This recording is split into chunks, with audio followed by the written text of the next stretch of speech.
Okay, good morning, beautiful learners.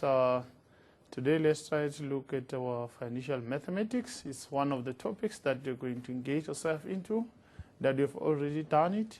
Remember from grade 9 till now. But now, as you know that in grade 12, there's some other additional part of financial math that you have to learn more from what you've already know. That is based on, remember, the compound interest and also the simple interest and so on. Okay, but in a true sense, when you refer to the financial mathematics, you mainly refer to the formula, mainly referring to the formula-driven kind of a topic. This one, remember, the formula are important and require a good financial language that we're going to use it here. I'm sure we'll take notes. I'll also give you some notes on some of this other financial language that we're going to use and make sure that you understand it clearly, okay? And then on top of this, apart from all this formulae and interpretation of the financial math language, what is important for you now, I think at your disposal, make sure that you've got your scientific calculator. It's so important resource that we need to use while you're dealing with financial mathematics. Remember, we have to find the exponents, which is time or years. You also have to find the interest and then also work out some other amount and so forth and so forth. That's what I can say from to you with regard to financial maths as the beginning and the kickstart. I'm sure now we are familiar to that, but what is crucial are the formulae. I'm sure you'll recall those previous ones that I've mentioned before. Now let's try to look at some other examples that you've got it here on a hard copy here that I've got it for you. Let's try to look at them. Here are some other. Okay, here we are.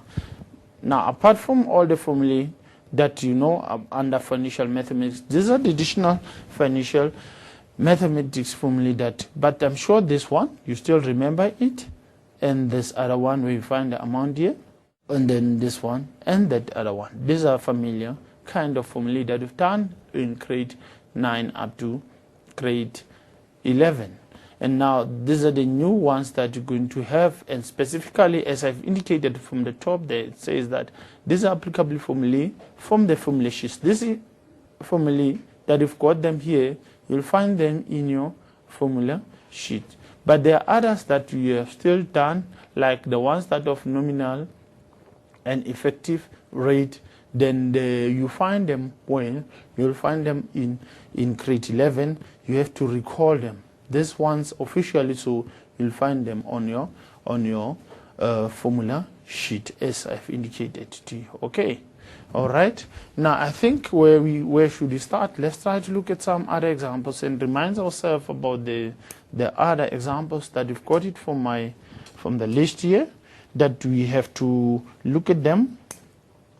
But before we get there, what is crucial about this, let's try to look at the rules that govern this, or some notes that will remind you on how to deal with the financial mathematics. Apart from all this, what is important for you, remember the financial statement, they come up in the form of a statement actually.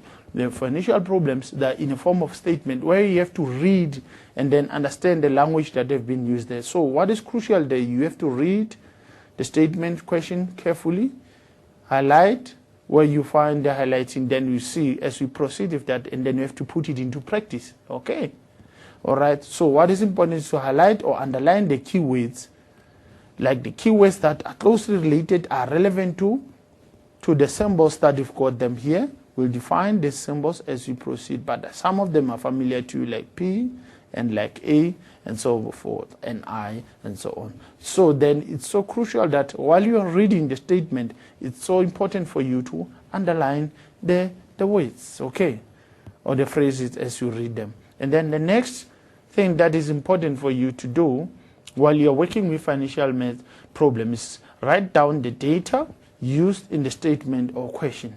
The data in a sense that based upon what is your A, the amount if it's given, if P is given, or I, or N, and as you can see there here, or X here, or P, depending. Just write that, list that, so that you know exactly what does this amount or this value stands for what symbol, so that you're going to do the substitution. Let's get to the next step that you think it's crucial for us to look at them while you're dealing with the financial mathematics. I want to take you back to say that read first the statement. While you are reading, make sure that you underline, okay? Make sure that you underline the words or the important items that you find they are crucial for you so that you can make a proper choice of your formula there, okay?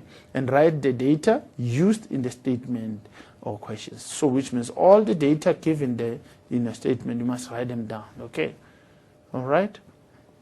So that it can help you when you do the substitution. Then the next thing is to choose the appropriate formula using highlighted keywords or phrases in the statement. As we have indicated, after underlining the keywords, then those words will make you or make it possible for you to choose the appropriate formula from the list of the formulae that you've got it here and the others that you've got them in your head, okay? So make sure that you, after highlighting that, the keywords, then you make a proper choice of your formula. So in other words, you don't go straight to the formula. You must read first and underline the keywords and then be able to remember what is actually, which formula is it going to be suitable, so that you can attend to this item that we've got it there on the bullet number 3, okay?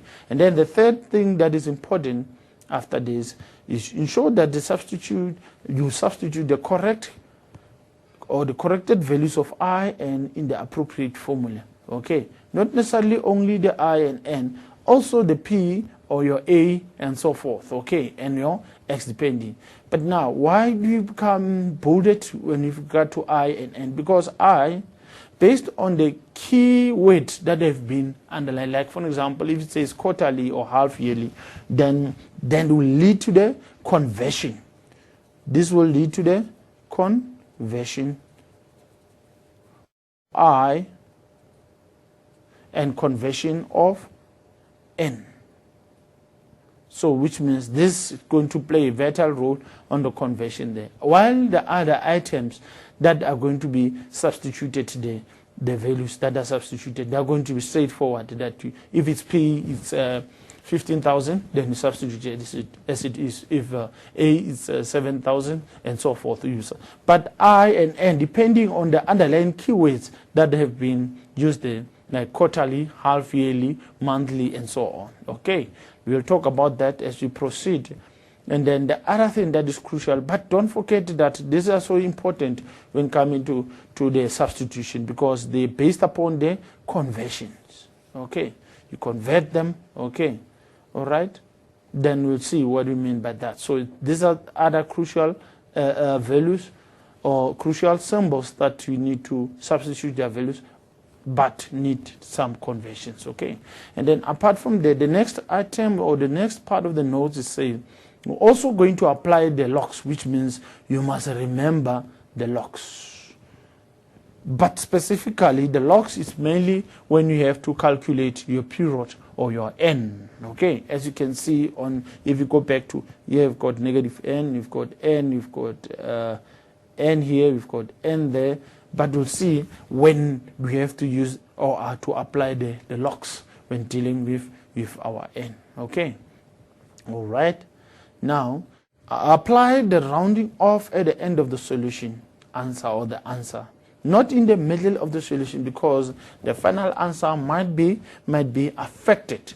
So make sure that the rounding off is applicable at the final answer, not anywhere around while you're still punching your calculator and you round it off. Please make sure that if you've got the interest to be something like 1 or 0.347867 long, don't round it off before you get to the final answer if you want the amount, or if you want your P, or if you want your period or time. So then make sure that the rounding off occurs towards the end of the final answer.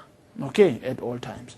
I'm sure you are aware of these notes that I've indicated to you. These are the crucial notes that will enable you to make your work smart with regard to financial mathematics. Okay, so let's try to look at ourselves once, repeat our notes there as we see the first one.